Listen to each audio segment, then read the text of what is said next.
Hi guys, welcome back to another video. I hope सबने Swallowed Star का latest episode देख लिया होगा, which was quite good. But to be honest, latest episode में pacing काफी fast थी। I don't know exactly studio ऐसा क्यों कर रहा है। शायद उन्हें जनवरी 2026 में स्वॉलोड स्टार की मूवी रिलीज करनी है। ये एक वजह हो सकती है कि लेटेस्ट एपिसोड ओरिजिनल नोवेल के कंपैरिजन में कंप्रेस करके प्रेजेंट किया जा रहा है। सो गाइज, इस वीडियो में मैं लेटेस्ट एपिसोड को नोवेल से ब्रेक डाउन करूंगी और साथ ही हम अपकमिंग एपिसोड का ट्रेलर ब्रेक डाउन भी देखेंगे। So let's get started. तो जैसा कि ओरिजिनल स्टोरी में होता है, एपिसोड 200 का ये पूरा सीक्वेंस थोड़ा अलग तरह से पोर्ट्रे होता है। लुओ फैंग जैसे ही डीमन हैंड स्टार पर पहुंचता है और वो डीमन हैंड किंग को डायरेक्ट ओवर पावर कर देता है, क्योंकि उस टाइम लुओ फैंग के पास ऑलरेडी किंग लिमिट लेवल तक किल करने की पावर होती है। डीमन हैंड किंग जो क्लोन वहां था वो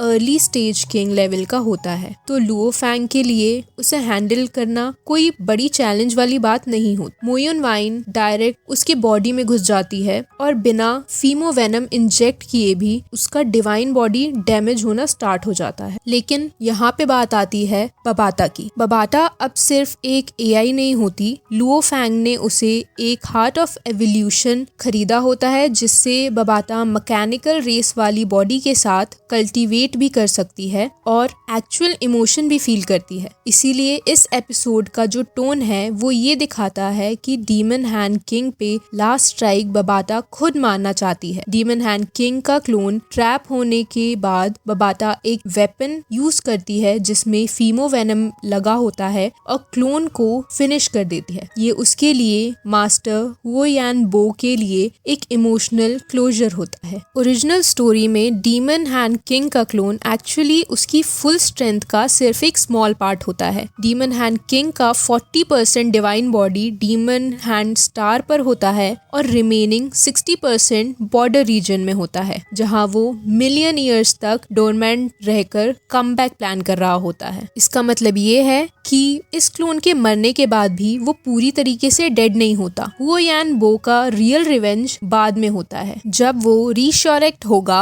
और 3 एरास तक डीमन हैंड किंग को चेस करेगा। जब हुओ यान बो कॉस्मिक वेनरेबल बन जाता है, तब जाके demon hand king finally completely मर जाता है। बबाता का ये सीन सिर्फ उसकी इमोशनल रिलीज होती है और इसके बाद वो अपनी कल्टीवेशन स्टार्ट करती है इमॉर्टलिटी अचीव करने के लिए। अब डीमन हैंड किंग का मैटर सेटल होता है और लुओ फैंग का मेन फोकस शिफ्ट होता है आइस प्रिजन स्टार पे, जहाँ थर्ड ब्लैक मेटल प्लेट होती है। आइस प्रिजन स्टार वो हुआ सीक्रेट रेल्म का हिस्सा होता है, जहाँ कुओ क्लैन रहती है। ये क्लैन एक्सट्रीम कोल्ड से बनी होती है। इनसे जेंडर नहीं होता और इनका अपीयरेंस ब्यूटीफुल और प्योर जैसा होता है, लेकिन नेचर से ये लोग एक्सट्रीमली ब्लड थर्स्टी होते हैं। मतलब क्यूट और इनोसेंट दिखते हैं पर असल में वॉयलेंट। लुओ फैंग सबसे पहले डीमन स्नेल मंकी को स्काउटिंग के लिए भेजता है। मंकी पूरा पैलेस स्कैन करता है, पर जैसे ही मिशन कंप्लीट होता है उसे तराशा इंस्टेंटली आइस स्टैचू में बदल देती है और वो वहीं मर जाता है। ब्लैक मेटल प्लेट लेने के लिए लुओ फैंग को अपना डीमन स्लेयर क्लैन का क्लोन यूज करना पड़ता है। डीमन स्लेयर क्लोन्स किसी भी फॉर्म में डिस्गाइज हो सकते हैं और कुओ क्लैन जैसे ऑरा रिक्रिएट कर सकते हैं। लुओ फैंग बेफा के रूप में ट्रांसफॉर्म होता है और पैलेस में आसानी से मिक्स हो जाता है। तरासा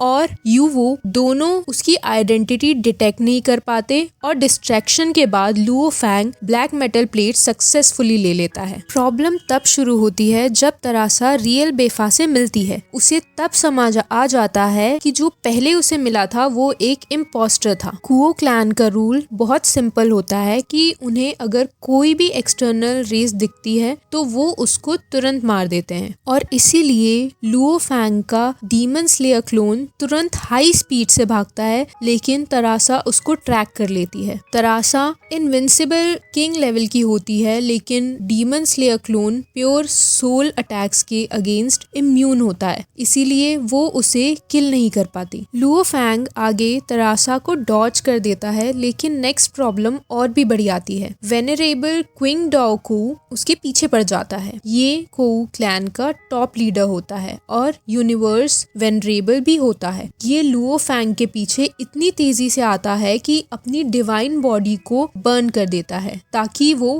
कैच कर सके। ट्रेलर में ये पार्ट कट होता है, लेकिन नोवेल में क्विन डाओ काओ लिटरली अपनी बॉडी सेक्रीफाइस कर देता है ताकि वो लुओ फैंग तक पहुंच सके। एक्चुअल में लुओ फैंग ने black metal plate already shift कर दिया होता है, मतलब कुओ क्लैन को लगता है कि वो उनकी प्लेट लेकर भाग रहा है, पर असली में प्लेट सेफ लुओ फैंग के पास होती है। लेकिन ट्विस्ट तब आता है जब वेनरेबल जी ड्वाओ काओ फ्रंट में आ जाती है। वो दूसरों की तरह ब्रूट फोर्स से नहीं लड़ती। उसने ब्लैक मेटल प्लेट पे एक सोल इम्प्रिंट लगा रखा होता है। सोल इम्प्रिंट की वजह से चाहे लुओ फैंग कितना भी डिस्गाइज यूज करे, पर प्लेट का लोकेशन ट्रैक हो जाता है और इसी से पूरी आइडेंटिटी एक्सपोज हो जाती है। इसके बाद लुओ फैंग को कैप्चर करके कुओ क्लैन के सेंटर में ले जाया जाता है। क्विन डाओ काओ और जी डाओ काओ दोनों को माउंटेन सिटिंग गेस्ट का रूल फॉलो करना होता है। रूल ये होता है कि अगर कोई ब्लैक मेटल प्लेट चुराए और वो लिविंग बीइंग हो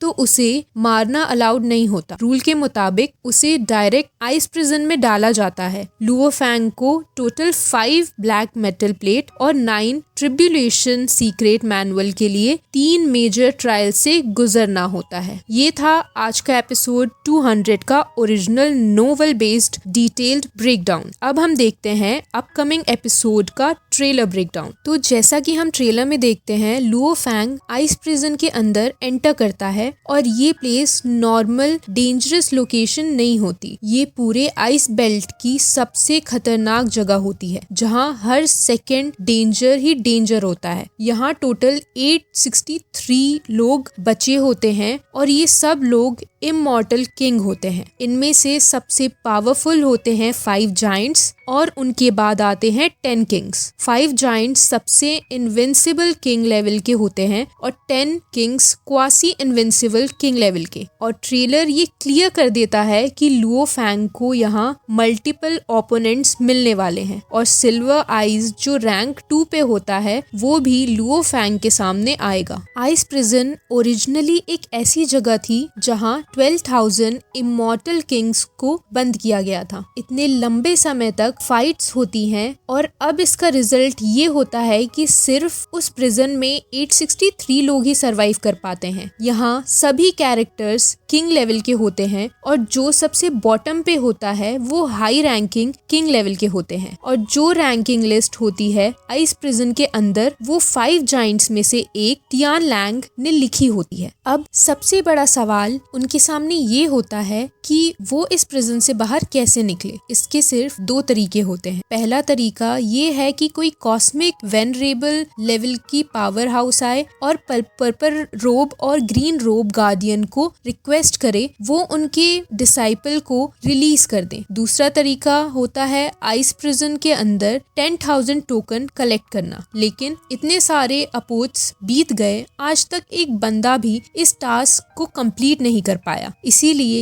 ये place literally almost impossible to escape zone बन चुका है। जैसे ही लुओ फैंग आइस प्रिजन में लैंड करता है, तुरंत उस पर पीछे से अटैक होता है। ये अटैकर होता है सोल डिवोरिंग बीस्ट जो रैंक 102 पे होता है और किंग लेवल की लिमिट तक पहुंचता है। इसके पास 2 नेचुरल एबिलिटीज होती हैं, क्लोन टेक्निक और सोल डिवोरिंग टेक्निक। ट्रेलर में ये दिखता है कि सोल डिवोरिंग बीस्ट पीछे से लुओ फैंग को किल करने की कोशिश करता है, लेकिन लुओ फैंग का एक्सपीरियंस और उसका पावर लेवल इस क्रिएचर से बहुत ज्यादा होता है। वो सिंपली अपना सोल ब्लेड और 6 सीलिंग स्टार यूज करके इस बीस्ट को हैंडल कर लेता है, लेकिन क्योंकि इस क्रिएचर के पास क्लोन एबिलिटी होती है इसलिए इसको पूरी तरह वहां से मारना पॉसिबल नहीं होता। फिर ट्रेलर में हम काओ क्लैन को एक क्रिएचर भेजते हुए देखते हैं जो कि रैंक 732 पे होता है। ये बीस्ट और भी अग्रेसिव होता है और डायरेक्टली अपनी डिवाइन बॉडी को सेल्फ डिस्ट्रक्ट कर लेता है। इसका पर्पस होता है कि वो लुओ फैंग को सामने में मारने की कोशिश करे, क्योंकि वो यहाँ बहुत लंबे समय से फेज हुआ होता है, लेकिन लुओ फैंग पे इसका कोई इफेक्ट नहीं होता और ये अटैक पूरा सेल्फ डिस्ट्रक्ट वेस्ट चला जाता है। फिर ट्रेलर में हमें एक और क्रिएचर दिखता है जो कैंग जियांग क्लैन से होता है और रैंक 611 पे होता है। ये क्रिएचर भी लुओ फैंग पर अटैक करता है और लुओ फैंग उसका एक बड़ा पोर्शन डिस्ट्रॉय कर देता है,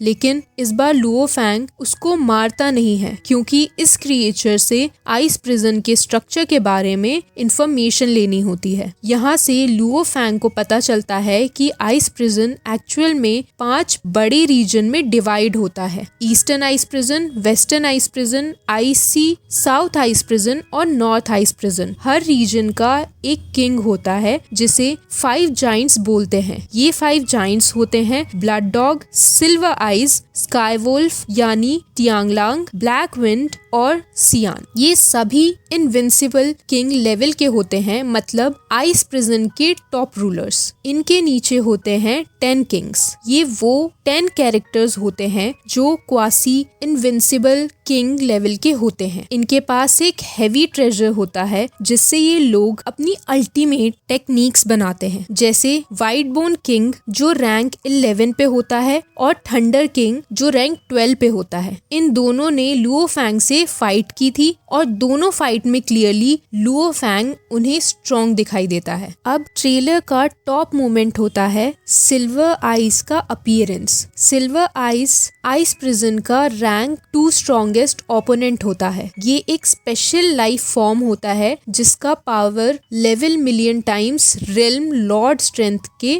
इक्वल होता है। इसके पास 2 अल्टीमेट मूव्स होते हैं, डेथ फिंगर और एंडलेस रीइंकार्नेशन। डेथ फिंगर एक ऐसा अटैक होता है जिसमें टाइम फोर्स होती है और लॉन्ग रेंज से भी ओपोनेंट को रोका जा सकता है, लेकिन लुओ फैंग के पास विंग्स ऑफ स्लेयर और स्टार टावर की प्रोटेक्शन होती है जिससे वो डेथ फिंगर को ब्रेक कर देता है। लेकिन सबसे टफ अटैक होता है एंडलेस रीइंकार्नेशन, जिसमें बंदा एक इनफाइनाइट सर्कल में फंस जाता है। इस अटैक को सिर्फ 2 तरीके से ब्रेक किया जा सकता है, या तो ब्रूट स्ट्रेंथ से या फिर साइकिल के अंदर रहकर। Luo Fang second option choose करता है और एंडलेस साइकिल में रहकर उसे ब्रेक करता है। ट्रेलर में रिवील होता है कि वो 10,000 अपोज तक एंडलेस रीइंकार्नेशन में अटका रहता है और फाइनली उसे तोड़ देता है। इसके बाद सिल्वर आइज लुओ फैंग को मारने का डिसीजन ड्रॉप कर देता है। लुओ फैंग भी एक मूव रिटर्न करता है, लेकिन सिल्वर आइज का साइज इतना मैसिव होता है कि उसका डैमेज बहुत माइनर होता है। एंड में दोनों एक डील करते हैं जिसमें लुओ फैंग एक एनोनिमस सेंसर देकर एक हैवी ट्रेजर ले लेता है। ट्रेलर के लास्ट में हम टियांगलांग को देखते हैं जो आइस प्रिजन का रैंक 3 स्ट्रॉन्गेस्ट किंग होता है। ये वुल्फ टाइप क्रिएचर होता है जिसे